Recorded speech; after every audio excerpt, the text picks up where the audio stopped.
बच्चों, मैं खुशबू शर्मा। आज मैं आप लोग को भाषा और व्याकरण सिखाऊंगी। भाषा किसे कहते हैं, उनके कितने रूप होते हैं और व्याकरण किसे कहते हैं। तो स्टार्ट करते हैं। भाषा किसे कहते हैं, इसका सरल परिभाषा है अपने मन की बातों को दूसरे तक पहुंचाना भाषा कहलाती है। या फिर इसका ऐसे भी कह सकते हैं अपने विचारों और भावों को प्रकट कर दूसरों के विचारों और भावों को समझना भाषा कहलाती है। भाषा के मुख्यतः 3 रूप होते हैं: लिखित भाषा, मौखिक भाषा और सांकेतिक भाषा।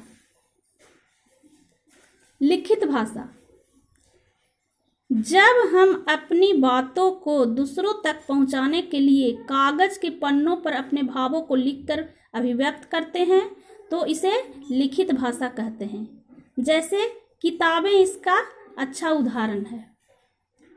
और अपने मन की बातों को अगर मैं किसी चैप्टर को लिखकर और अपने टीचर को देती हूँ और टीचर उसे पढ़ के समझते हैं तो इसका ये भी एक अच्छा उदाहरण है।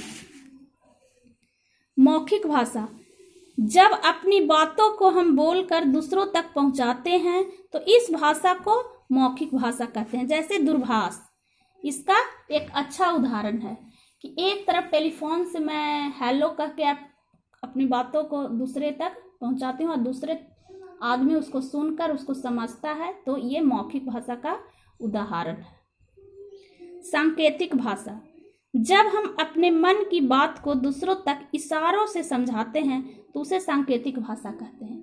कुछ ऐसा भी भाषा होता है जब मैं बोलकर या लिखकर किसी को नहीं अभिव्यक्त कर सकते, उसे इशारे से समझाते हैं और वो समझ जाता है, तो इसको सांकेतिक भाषा कहते हैं।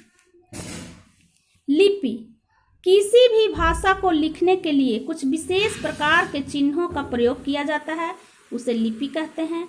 जैसे हिंदी एवं संस्कृत की लिपि देवनागरी, उर्दू की लिपि फारसी, अंग्रेजी की लिपि रोमन, पंजाबी की लिपि गुरुमुखी।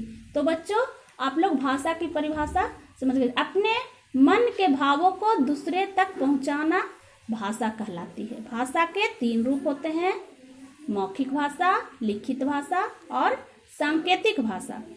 व्याकरण, भाषा के वह रूप जिससे हम शुद्ध बोलना, लिखना और पढ़ना सीखें, उसे व्याकरण कहते हैं।